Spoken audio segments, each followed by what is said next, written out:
Bonjour, alors quoi de neuf aujourd'hui dans les 12 coups de midi? Eh bien, toute la petite famille de Maxence était dans le public, donc on a pu voir que les chiens ne font pas les chats, puisque la maman et le papa de Maxence sont vraiment des beaux gosses, un peu comme leur fils, et leur fille, pardon aussi.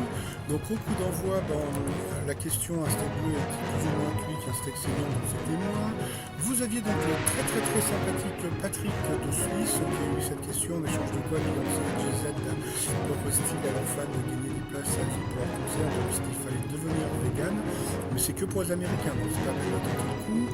Vous avez eu Sarah qui a eu la question co, la question kin, la question coquine.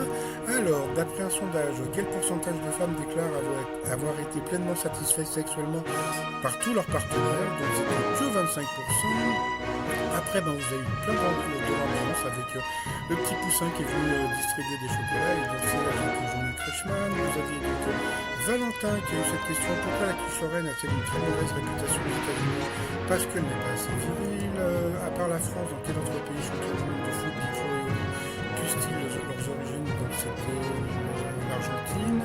Après, ça c'était une question vraiment très intéressante. De quoi s'est inspiré Maurice pour dessiner son héros, le Kilo, qui est bien le drapeau belge, comme on peut voir. Donc c'était vraiment la question hyper intéressante du jour.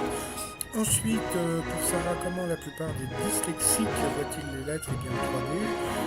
Elle est passée au rouge, elle a pris le Suisse en duel, qui est tombé sur une question assez simple: quel chien est souvent confondu avec un labrador? Donc voilà. Après, on a pu voir tous les gens de la prod déguisés, donc c'était vraiment assez sympa. Donc on a pu voir tous les gens de la prod. Donc bonjour messieurs dames.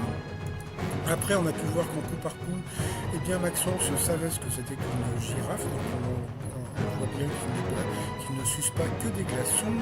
Il a été pris en duel sur une question qui semblait simple, mais n'oublions pas qu'il n'a que 20 ans. À qui doit-on Je suis malade et les petites femmes de Pigalle? Donc il a dit Salvador Aldamo. C'était Serge Lama, donc il a été éliminé. Donc bye bye Maxence, voilà. Donc dans les sélections, le Tatavero n'est toujours pas présente. Il faudrait peut-être y remédier. Ensuite, au coup par coup, le Suisse s'est battu lui-même, c'est-à-dire il n'a pas su répondre à 80% des questions. Donc voilà, comme on peut voir, il restait presque 51 secondes à Valentin. Ensuite, Valentin, donc il était assez étonné